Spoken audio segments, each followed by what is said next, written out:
G'day and welcome to Port Fairy. This is my summer home. It's in Victoria, the smallest of the mainland states. There are a number of hotspots that are really worth a visit, and I'll just run you around and show you a few of them. Yeah, so this is Southcombe Park. It's got some water, it's got a bit of bush. One way to use the place is to walk around the lake, keeping it on your left, taking a left turn at every opportunity. Eventually brings you back out this way and you're home and hosed.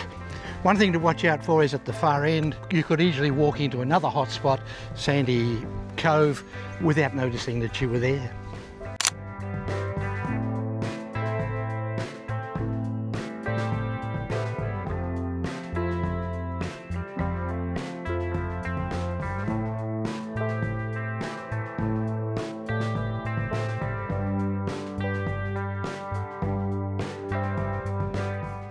This is Sandy Cove. It's a bit sad and dry at the moment. It dried up sort of towards the end of summer.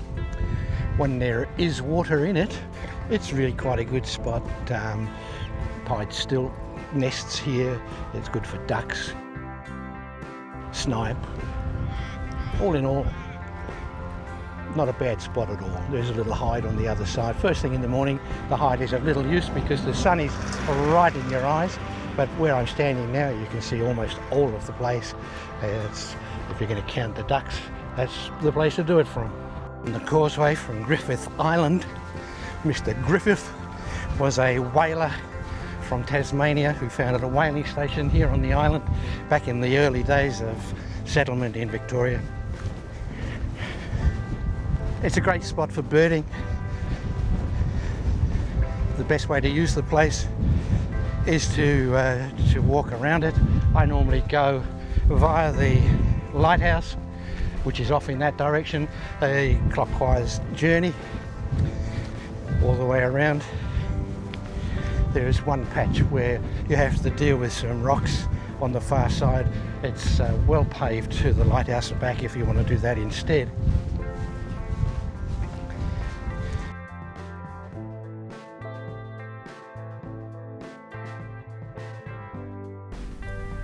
Let's go and have a look at some of the birds and other animals that I've found on and around the island.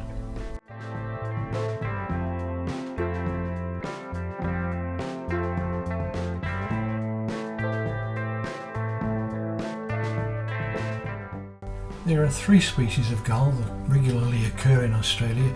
The silver gull is the most common and abundant. The Pacific gull is a larger bird. It's found around the southern 2/3 of the Australian coastline.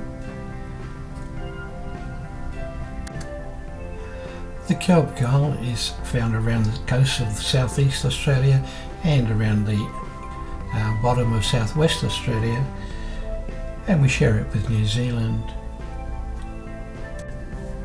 This one is chewing down on a deceased short-tailed shearwater. Griffith Island is a breeding colony of shearwaters.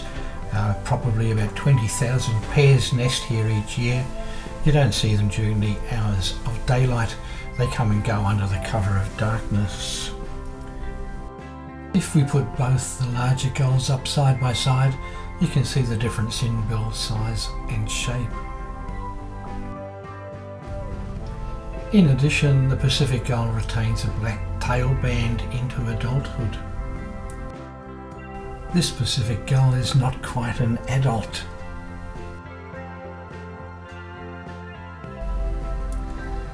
Over the course of this last summer, at least 2 pairs of oystercatchers have successfully raised a chick on the island.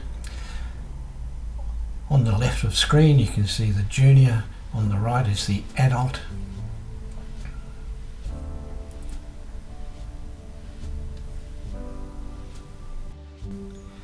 In each of these pairs, one of the adults has been a flag bearer. It indicates that the bird was caught and banded some time ago. This is L9. L9 was banded in 2011. It was in its 3rd year then, so now it's about 18 years old. And this is 5B. 5B is now about 13 years old.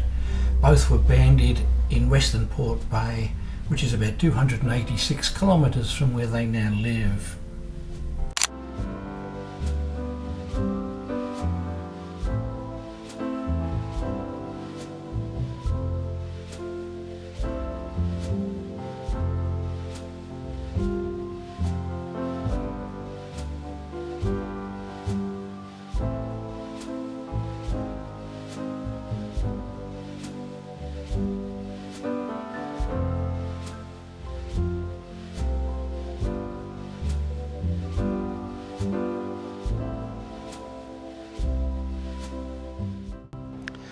A short drive out of town, past the golf links, turn right at Skeens Road, brings you at the end of that to a car park with the label Mills Reef.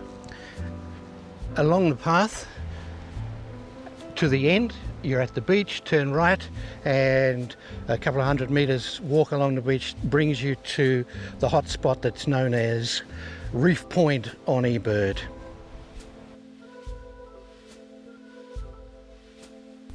So let's walk along there and see what we can find.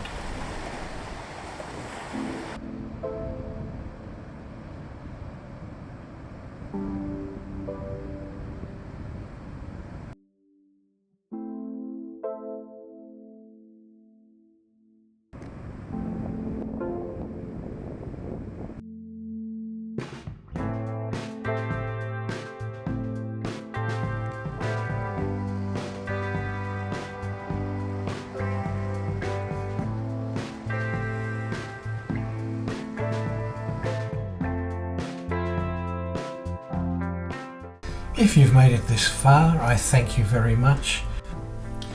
We've visited Southcombe Park, Sandy Cove, Griffith Island and Reef Point. They're not the only hotspots around, but they're an excellent introduction. Port Fairy is also an excellent place to stay if you want to explore a little further afield.